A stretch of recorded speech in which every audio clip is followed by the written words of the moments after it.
কথা হবে তরুণ এবং অত্যন্ত প্রতিষ্ঠিত আইনজীবী মিস্টার ফিরদৌস শামীমের সঙ্গে। প্রথমেই বলে নেওয়া ভালো যে এটা কিন্তু যে গতানুগতিক একটা যে ইন্টারভিউ, এটা ব্যাপারটা মোটেই তা নয়। এটা ওনার অভিজ্ঞতা এবং ওনার assessment about the profession and current trends, এই সমস্ত ব্যাপার নিয়ে। Good evening mister Shamim. Good evening আপনার প্রতিটি দর্শককে। আমার প্রথমেই একটা যেটা জিজ্ঞাস্য, যে আপনার কাছে যখনই আসি তখনই দেখা যায় যে বিচার প্রার্থীর থেকে বুম হাতে যারা আসে তাদের সংখ্যাটা নেহাত কম নয়। এই ব্যাপারটা আপনার কেমন লাগে? দেখুন, সমাজে আমরা তো সামাজিক জীব, ফলে সামাজিক দায়বদ্ধতা বলতে পারেন, রাজনৈতিক দায়বদ্ধতা বলতে পারেন, উভয়ই আছে। ফলে একদিকে যেমন পেশা, সেরকম সেই সঙ্গে সামাজিক দায়বদ্ধতা এবং বিশেষ করে রাজনৈতিক দায়িত্ব সেটা পালন করা আমি মনে করি প্রতিটি নাগরিকের কর্তব্য। তার কারণ একদিকে যেমন আপনি আপনার গাসাচ্ছাদনের জন্য যেমন ধরুন দৈনন্দিন কাজকর্ম করবেন, পেশার কাজ করবেন, সেই সঙ্গে সমাজ যাতে ঠিক থাকে সেটার দেখার দায়িত্ব কিন্তু আপনারও প্রতিটি নাগরিকের দায়িত্ব। ফলে আপনি আপনার যে স্বাভাবিক কাজকর্ম সেটার সঙ্গে আপনার নাগরিক দায়িত্ব পালন করাটা অত্যন্ত জরুরি বলে আমি মনে করি। এবং আমি সেই নাগরিক দায়িত্ব পালন করার জন্য হয়তো কিছুটা আমাকে বেশি সময় দিতে হয়, সেই জন্য হয়তো ঘুমের পরিমাণ কম হয়, একটু কম ঘুমানোর চেষ্টা করি, এবং সেই জন্য ওই নাগরিক দায়িত্ব পালন করার জন্যই পুরো হচ্ছে আপনার ঘুমের পরিমাণটা না, এটার কোনো নির্দিষ্ট ঠিক থাকে না, নির্দিষ্ট সময়ও থাকে না। তার কারণ সেটা ডিপেন্ড করে তার পরের দিন কি কি মামলা আছে। সাধারণভাবে আমি কোনোদিনই ওই আড়াইটা তিনটের আগে ঘুমাই না। ফলে ওই হ্যাঁ, সাধারণভাবে ওটা হয়েই যায়, প্রতিদিন হয়ে যায়। একটু সকালে একটু দেরিতে উঠি, এটা স্বাভাবিকভাবেই উঠতে হয়। এবং তারপরে আদালতের সময়কাল, যেহেতু আদালত 10:30 থেকে শুরু হয়ে যায়, এবং প্রতিদিনই বলতে পারেন কোনো না কোনো ঘরে একদম প্রথম দিকে আইটেম থাকে। ফলে আমাকে একদম 10:30টার আগেই ঢুকে যেতে হয়। চেষ্টা করি 10টা-15-এর মধ্যে আদালতে। অনেকের কাছে রোল মডেল, স্টুডেন্ট হোক, বিচার প্রার্থী হোক, সবার কাছেই সাভিয়ার, মেসিয়া, রোল মডেল, অনেক কিছু আপনার সম্পর্কে বলা যায়। এবারে ধরুন যারা পড়াশোনা করছেন তাদের প্রতি তো আপনার তো হয়তো কিছুটা উপদেশ থাকবে। একজন ভালো আইনজীবী হতে গেলে তার কি কি গুণ থাকা প্রয়োজন? দেখুন, ভালো আইনজীবীর থেকেও বেশি প্রয়োজন ভালো মানুষ হওয়া। তার কারণ দেখুন, ভালো মানুষ হওয়া এই কারণে প্রয়োজন প্রতিটি পেশার ক্ষেত্রেই। পেশার স্বাভাবিক দায়িত্ব কিছু থাকে, সেটা দেখুন এর কোনো নির্দিষ্ট ইয়ার্ডস্টিক তো হয় না। ভালো আইনজীবী এই কারণে বলা হয়, সাধারণত দক্ষ আইনজীবী বলতে পারেন। বলে দক্ষ আইনজীবী আপনার কাছে এই পরিমাণ যে বিচার প্রার্থী আসে, তারা তো এমনি আসে না। না, সেটা ঠিক কথাই যে এমনি আসে। নিশ্চিতভাবে আমি চেষ্টা করি, দেখুন আমার যা সামর্থ্য সেই সামর্থ্য অনুযায়ী আমি সর্বোচ্চ চেষ্টা করি যে যাতে যে বিচার প্রার্থী আসছেন সেই বিচার প্রার্থীকে উপযুক্ত বিচার প্রদান করে। সে আপনাদের ক্ষেত্রেও বটে, প্রতিটি ক্ষেত্রেই ঘটে।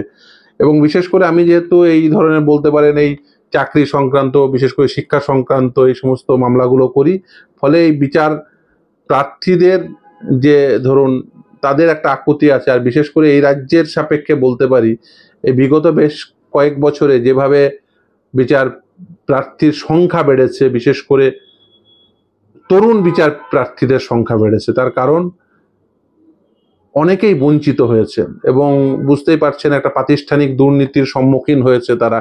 ফলে সেই তরুণ বিচার প্রার্থীদের সংখ্যা, আজও দেখবেন আমার চেম্বারের বাইরে অনেকে বসে আছেন সেই একই কারণে। এবং সেই বিচার প্রার্থীদের সংখ্যা দিন দিন বাড়ছে এই কারণেই, তার কারণ প্রশাসন সঠিকভাবে প্রশাসনিক দায়িত্ব পালন করতে পারছে না। প্রশাসনিক দায়িত্ব যদি প্রশাসন পালন করতো তাহলে এই পরিমাণ বিচার প্রার্থীকে আদালতের দ্বারস্থ হতো না। ধরুন প্রশাসন তাদের ন্যায্য বিচার দিত, প্রশাসন যদি তাদের ধরুন যদি এই দুর্নীতি সহায়ক শক্তি না হতো, তাহলে নিশ্চিতভাবে এই পরিমাণ বিচার প্রার্থীকে আদালতের সম্মুখীন হতো না, আদালতে আসতে হতো না। প্রশাসন ব্যর্থ হয়েছে বলেই আদালতে বিচার প্রার্থীরা আসতে বাধ্য হচ্ছেন, ফলে এই সংখ্যাটাও দিন দিন বাড়ছে।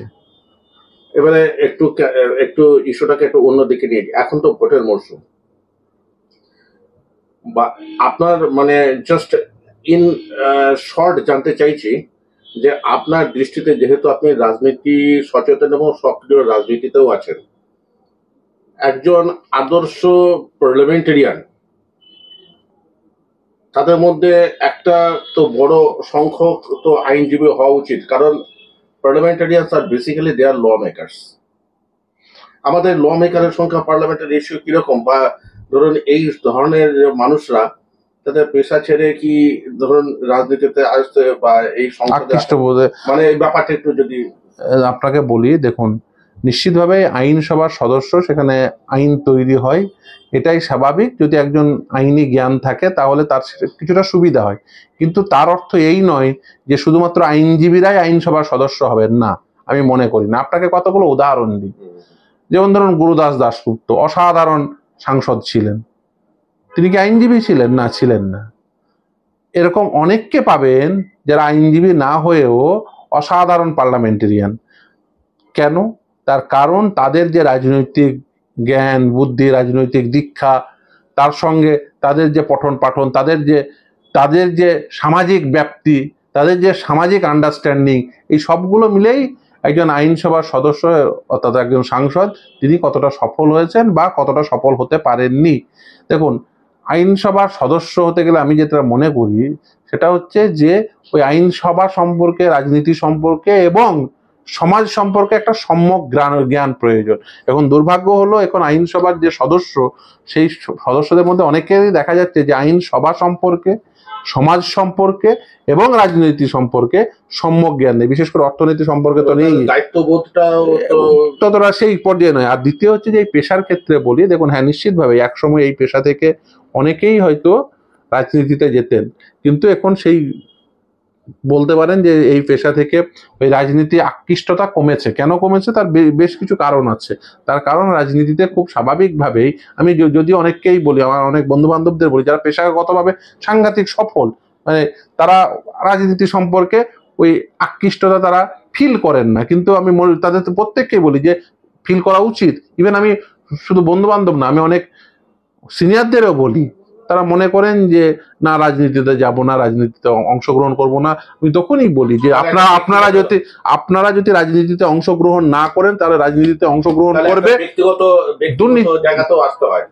দুর্নীতি। আপনার মতো মানুষ, আমি যদি মানে ডোন্ট টেক ইট আদারওয়াইজ, আমি মানে পার্সোনাল কিছু কথা জিজ্ঞাসা করতেই হয়। ধরুন আপনি রাজনীতি করছেন, তা আপনি ধরুন নির্বাচনে দাঁড়াবেন না কেন? দেখুন, এই মুহূর্তে দাঁড়িয়ে আমার যে রাজনৈতিক চাপ, মানে এই রাজনীতির সঙ্গে সঙ্গে আমার যে পেশাগত চাপ, তার কারণ জানেন না, বেশ কিছু বিষয়ে আমার উপর দায়িত্ব আছে, যেগুলো ধরুন, এই যেমন ধরুন চাকরি প্রার্থীদের যে মামলা, এসএসসি প্রাইমারি যে মামলাগুলো নিয়ে এই যে সিবিআই দিয়ে তদন্ত হচ্ছে, ধরুন সেই মামলাগুলো যেহেতু বেশিরভাগই আমারই তৈরি করা, সেই বৃহৎ সংখ্যক মামলার যে ধরুন চাপ যেটা এই মুহূর্তে রয়েছে, সেই চাপের বাইরে গিয়ে রাজনীতি করলে রাজনীতিকেও আমি জাস্টিফাই করতে পারতাম না, অ্যাজ ওয়েল এজ পেশাকেও জাস্টিফাই করতে পারতাম না। তার কারণ এই সময় দাঁড়িয়ে আনইন্টারাপ্টেড ধরুন 2 মাস বা 2.5 মাস সময় আমি রাজনীতিকে দেব, মানে একজন প্রার্থী হিসাবে, সেই সময়টা এই মুহূর্তে দাঁড়িয়ে আমার কাছে বিলাসিতা। তার কারণ হচ্ছে এই মুহূর্তে দাঁড়িয়ে সেই মামলাগুলো চলছে, এবং এই মুহূর্তে আপনি জানেন পশ্চিমবঙ্গের রাজনৈতিক যে আঙিনায়, সেখানে এই বিষয়গুলোই সব থেকে বেশি পার্টিনেন্ট। তার কারণ পশ্চিমবঙ্গের রাজনীতিতে এটাই হলো রাজনৈতিক ইস্যু, ফলে সেই ইস্যুটি কিন্তু আদালত থেকে তৈরি হয়েছে। আপনি মানুন বা না মানুন, এটা সত্য। এই যে ধরুন দুর্নীতি, পশ্চিমবঙ্গের প্রশাসনে পশ্চিমবঙ্গ সরকার যে দুর্নীতির সঙ্গে জড়িয়ে পড়েছে, একটা প্রাতিষ্ঠানিক দুর্নীতি হয়েছে, এই ইস্যুটা কিন্তু ইভলভ হয়েছে আদালত থেকে। ফলে সেই যেহেতু ইস্যুটা ইভলভ হয়েছে আদালত থেকে, এবং সেই ইস্যুটা অত্যন্ত পার্টিনেন্ট, এবং সেই ইস্যুর পিছনের যে ফ্যাকচুয়াল আসপেক্ট, তার যে আইনগত ভিত্তিভূমি, সেটার সঙ্গে যেহেতু আমি সরাসরি জড়িত, এবং সেটা যেহেতু আমি মানে সেটা ইচ অ্যান্ড এভরি কর্নার আমার জানা, ফলে আমি সেখানে যদি আনইন্টারাপ্টেড 2 মাস না থাকি, তাহলে কিন্তু সেই ইস্যুটা, সেই বিষয়টা কিন্তু লঘু হয়ে যাবে। ফলে সেটাকে দাঁড়িয়ে আমি মনে করি এটাও আমার রাজনৈতিক দায়িত্ব।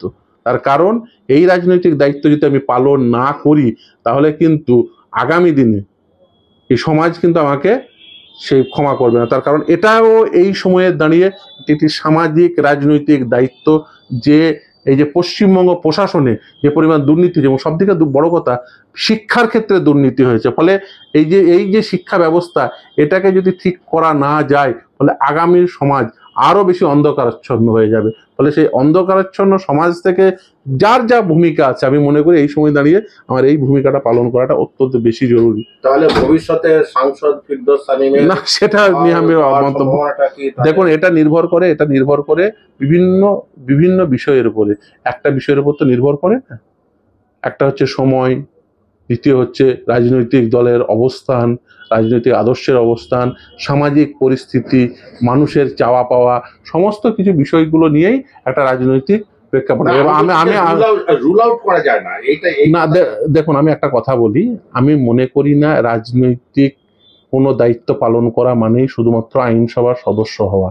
নিশ্চিতভাবে আইনসভার সদস্য হওয়াটা সেটাও একটা অত্যন্ত জরুরি বিষয়, এ নিয়ে আমার কোনো বক্তব্য নেই, কিন্তু তার থেকেও বড় বক্তব্য হচ্ছে যে রাজনৈতিক দায়িত্ব পালন করা। দেখুন আপনাকে একটা উদাহরণ দিই, এবং আমি তাতে মনে করবেন না যে আমি নিজেকে সেটার সঙ্গে জুড়ে ফেলছি, একদমই মনে করবেন না। আচ্ছা, মহাত্মা গান্ধী কি কোনো আইনসভার সদস্য ছিলেন? তিনি কি রাজনৈতিক দায়িত্ব কম পালন করেছেন বলে আপনারা মনে করেন? কেউ মনে করেন না তো।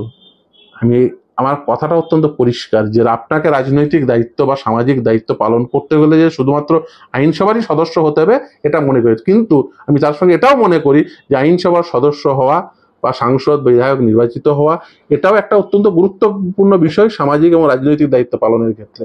কিন্তু তার অর্থ এই নয় যে শুধুমাত্র আইনসভার সদস্য হলেই রাজনৈতিক দায়িত্ব পালন করতে পারবেন, অন্যথায় নয়। আমি মনে করি প্রতিটি ভারতীয় নাগরিকের নিজস্ব রাজনৈতিক দায়িত্ব আছে, এবং প্রতিটি ভারতীয় নাগরিকের নিজস্ব রাজনৈতিক দায়িত্ব পালন করতেই হবে। আমরা যদি দায়িত্ব পালনে ব্যর্থ হয়, তাহলে জানবেন যে আমরা নিজেরাই নিজেদের ক্ষতি ডেকে আনবো। আচ্ছা, আরো দু একটা প্রশ্ন একটু কুইক ফায়ার করে নিচ্ছি।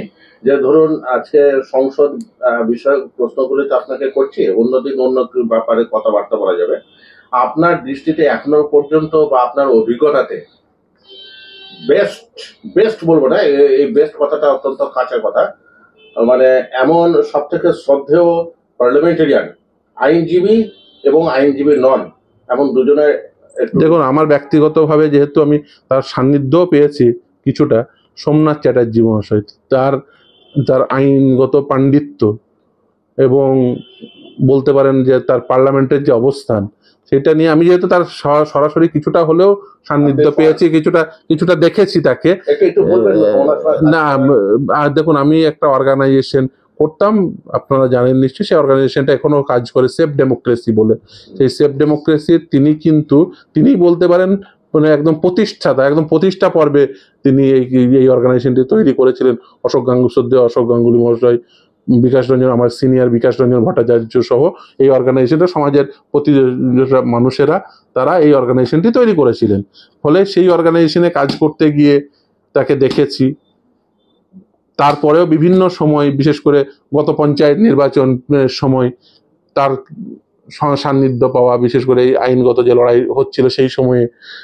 ফলে পুরো বিষয়টি নিয়েই ওনার যে কথাবার্তা বলা, আগে তার পার্লামেন্টে তার অবস্থান, দেখুন যদিও আমি যে রাজনৈতিক আদর্শে বিশ্বাস করি, যদিও তিনি সেই রাজনৈতিক দলের সদস্য ছিলেন, পরবর্তীতে মতানৈক্যের ভিত্তিতে আপনি জানেন, তো আমার কাছে তিনি অত্যন্ত শ্রদ্ধার মানুষ, আইনজীবী হিসেবেও বটে, অ্যাজ ওয়েল এজ পার্লামেন্টারিয়ান হিসেবেও বটে। আমি মনে করি পশ্চিমবঙ্গের প্রায় প্রতিটি মানুষেরই কাছে তিনি অত্যন্ত শ্রদ্ধেয়।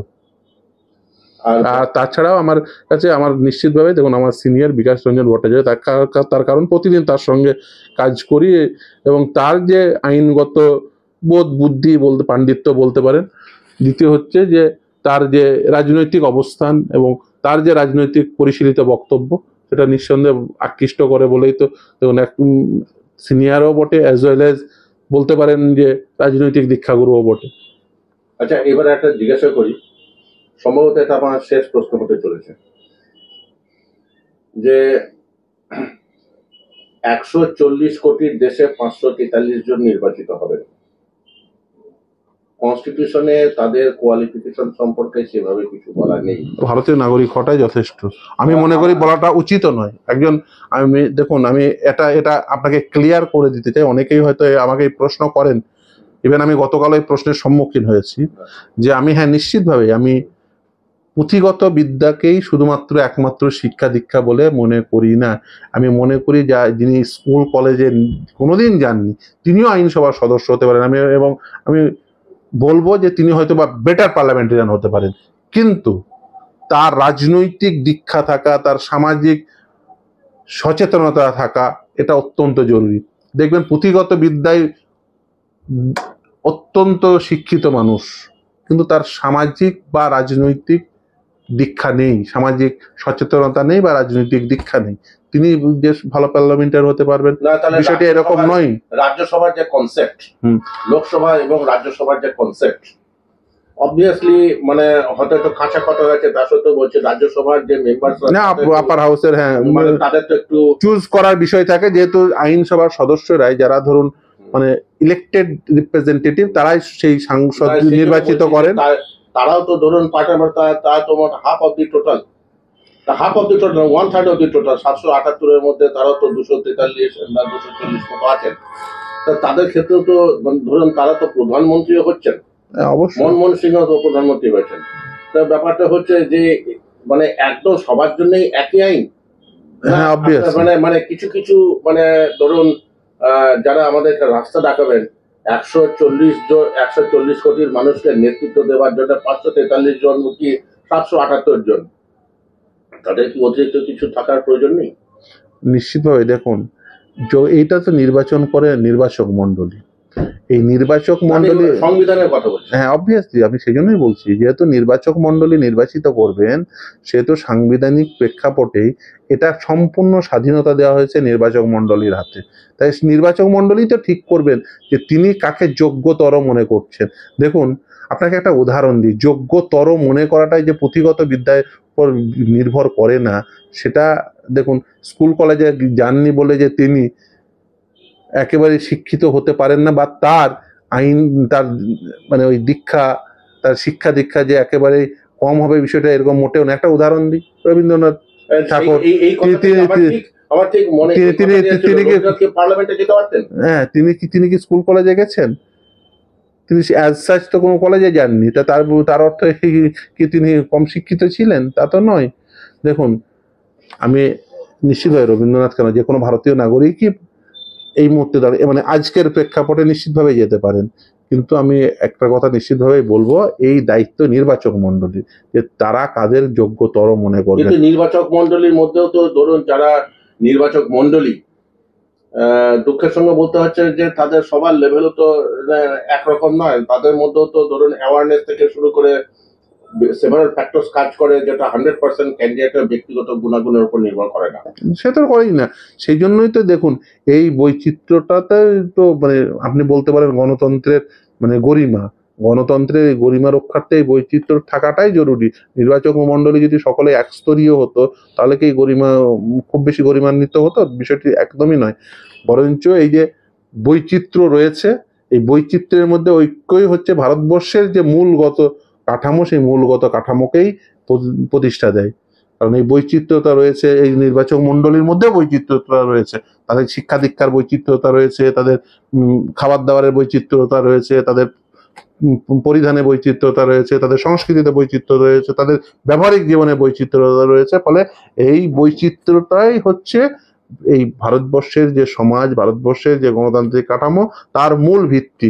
ফলে এই যে সমমনস্ক বা সমস্ত কিছু এক হয়ে যাবে, বিষয়টা একেবারেই সঠিক নয়, এবং সেটা গণতন্ত্রের জন্য খুব ভালো বার্তা দেয় না। আমি মনে করি এই বৈচিত্র্য থাকাটাই ভারতবর্ষের গণতন্ত্রের, ভারতবর্ষের সংবিধানের মূল কাঠামো।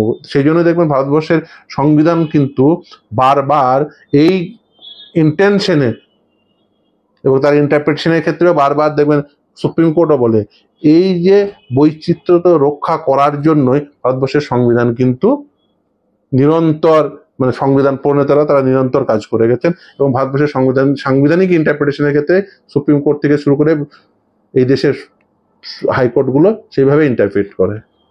আপনাকে অশেষ ধন্যবাদ ধন্যবাদ আমার আপনাকে। মতো চ্যানেলকে এই না, না, না, না। সময় দেওয়ার জন্য। না, না, আশা ধন্যবাদ। করি ভবিষ্যতে আপনার কাছ থেকে এই ধরনের সাক্ষাৎকার পাবো। ভালো আজকে থাকবেন। এই সাক্ষাৎকারটা এখানে শেষ করছি। নমস্কার। আপনাকে নমস্কার এবং ধন্যবাদ। নমস্কার। নমস্কার।